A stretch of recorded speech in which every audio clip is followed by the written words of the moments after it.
Kenalin, aku Revani Nuzaka dengan NPM B1A024185.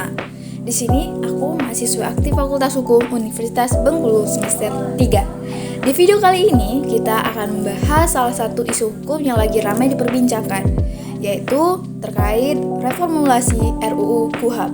Nah, mungkin masih banyak juga yang masih bertanya nih sebenarnya apa itu KUHP.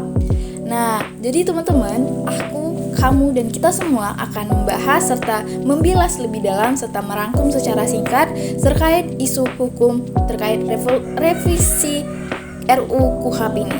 So, tonton sampai habis supaya kalian gak salah paham lagi dan melek terkait revisi KUHP ini. Artinya masih dipeluk setan, alergi peradaban, alergi kemajuan, mendorong kemunduran, pimpin di esok hari.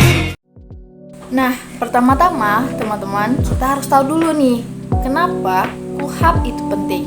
Nah, KUHP atau Kitab Undang-Undang Hukum Acara Pidana adalah serangkaian aturan yang dimana mengatur seluruh proses peradilan pidana di Indonesia, di negara kita. Baik itu mulai dari penyelidikan, penyidikan, penuntutan, sampai hingga persidangannya dimulai. Nah, semua tindakan-tindakan aparat penegak hukum pun seperti halnya menangkap, menahan, menggeledah, ataupun menyita, itu dasar hukumnya ada di KUHP atau Kitab Undang-Undang Hukum Acara Pidana ini. Nah, masalahnya KUHP yang kita pakai pada saat ini itu adalah produk di tahun 1981 yang dimana sudah sangat lama dan dirasa banyak sekali tantangan baru yang tidak ada diatur di dalam KUHP tersebut. Seperti halnya kejahatan siber, digital evidence, CCTV, teknologi penegakan hukum, serta restoratif justice, dan lain sebagainya. Nah, makanya revisi ini sebenarnya itu penting karena mengingat banyaknya kasus-kasus kejahatan ataupun tindak-tindak pidana yang tidak diatur di dalam KUHP tersebut. Namun, timbul pertanyaan nih, apakah revisi ini itu memperbaiki atau justru membuka ruang penyalahgunaan kewenangan yang dilakukan oleh para penegak hukum ataupun pemerintah itu sendiri? Nah, tadi sudah dijelaskan bahwasanya KUHP ini adalah produk tahun 1981. Yang lebih tepatnya, bahwasanya KUHP itu lahir pada 31 Desember 1981 sebagai pengganti HIR kolonial.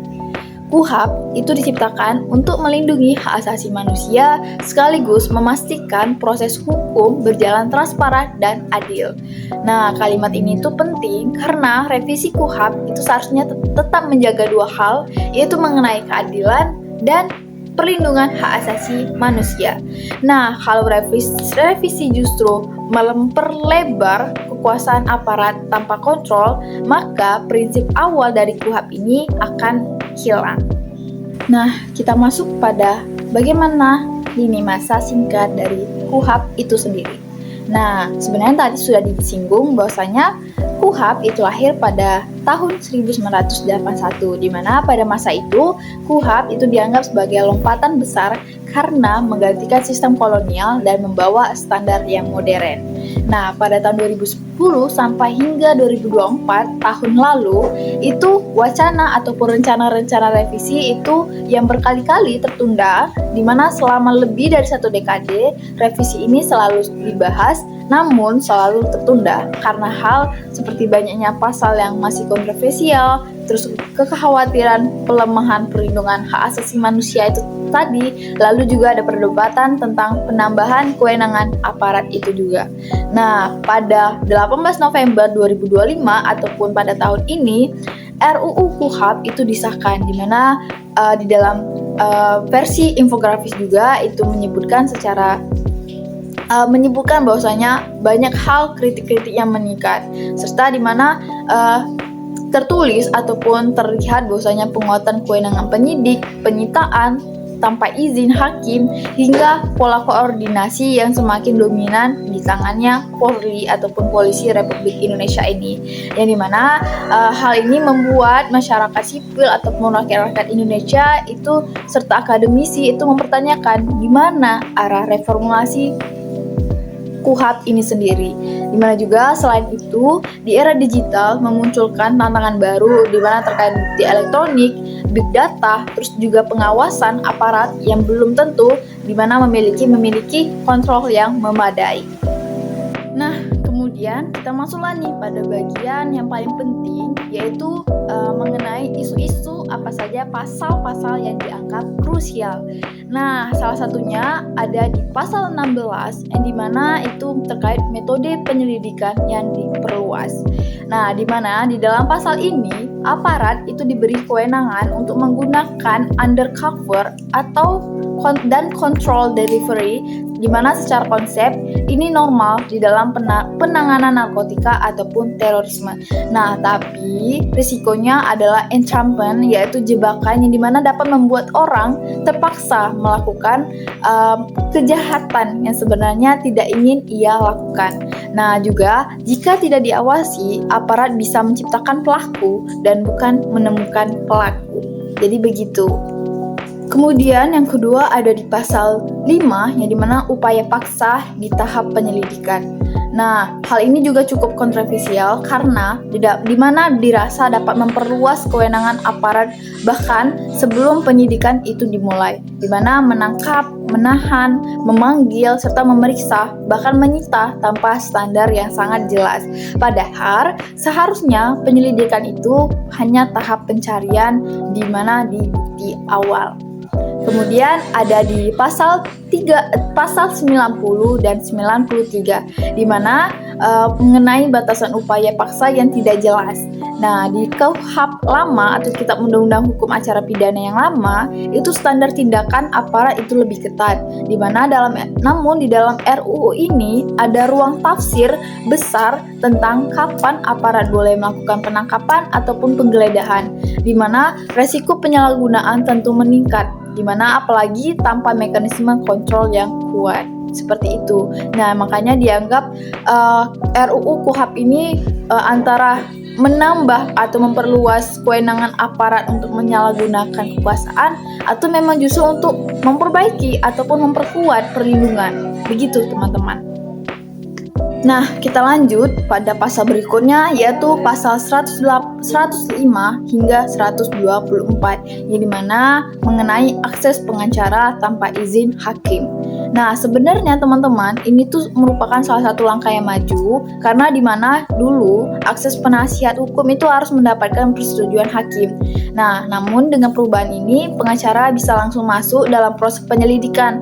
Nah, tapi masih ada pasal yang dimana memberikan ruang pembatasan akses, dimana jika dianggap menghambat penyidikan yang bisa saja dapat disalahgunakan. Nah, kemudian ada di pasal 74 yaitu mengenai restoratif justice, dimana restorasi justice itu sejak penyelidikan. Nah, ini tuh sekilas positif, dimana bisa menyelesaikan perkara secara damai. Nah, tapi jika diterapkan terlalu awal, takutnya ada risiko aparat yang menekankan tersangka untuk berdamai ataupun adanya kamuflase, adanya sabotase ataupun manipulasi dalam proses-proses penyelidikan ataupun dalam proses-proses pemidanaan tersebut. Nah, padahal belum tentu ia itu bersalah. Nah, jadi restoratif justice ini tuh harus dilakukan dengan sukarela dan bukan dipaksakan. Lalu ada pasal 7 dan 8 yang dimana menyatakan bahwa Polri itu dapat menjadi terlalu dominan. Nah, dimana RUU atau perancangan undang-undang ini itu memperkuat koordinasi PPNS serta penyidik khusus itu oleh Polri, dimana dikhawatirkan bahwasanya sentralisasi kekuasaan itu di satu institusi dapat membuat proses penegakan hukum itu rentan dipengaruhi oleh kepentingan tertentu. Seperti itu. Nah, terakhir yaitu di mana pasal 137 yang mana membahas terkait batas waktu penyidikan terhadap penyandang disabilitas. Nah, sebenarnya teman-teman, ini tuh merupakan bagian positif yang perlu kita dukung, di mana RUU atau rancangan undang-undang ini tuh memberikan perhatian lebih terhadap penyandang disabilitas, seperti perpanjangan waktu, pendampingan, serta mekanisme pemeriksaan yang lebih manusiawi. Nah, jadi teman-teman, itulah penjelasan bagaimana analisis rancangan undang-undang kitab hukum acara pidana dari aku. Nah, teman-teman, sebenarnya RUU KUHP ini itu menimbulkan atau membawa kemajuan untuk peradilan pidana di negeri kita. Nah, tapi tetap juga menimbulkan kekhawatiran terhadap bagaimana kontrol terhadap aparat itu sendiri. Nah, sehingga diharapkan teman-teman dan kawan-kawan ataupun masyarakat-masyarakat di luar sana itu harus tetap mengikuti, mengawasi dan tetap harus melek terhadap apa saja yang dilakukan oleh aparat penegak hukum kita, apa saja yang terjadi ataupun kemajuan-kemajuan apa saja yang sudah dilakukan ataupun diinisiasi oleh aparat penegak hukum kita. Nah, sehingga nantinya hukum itu dapat benar-benar berpihak pada kita sebagai rakyat. Ya, di mana bukan hanya memperkuat kewenangan dari suatu lembaga tertentu. Nah, terima kasih teman-teman yang sudah menonton. Semoga video ini dapat bermanfaat untuk kita semua dan dapat menambah pengetahuan dan ilmu baru dan juga dapat membuka pandangan terhadap teman-teman ataupun kita semua terhadap isu-isu hukum yang lagi booming ataupun lagi ramai di perbincangan ini. Jangan lupa like, komen, dan share apabila kalian merasa video ini bermanfaat dan perlu untuk disebarluaskan agar teman-teman yang lain dan masyarakat luar lainnya itu dapat melek dan tahu bagaimana isu-isu hukum ini dan tahu sebenarnya apa faktanya dan tidak salah paham lagi. Sekian, terima kasih. Bye-bye. See you video selanjutnya.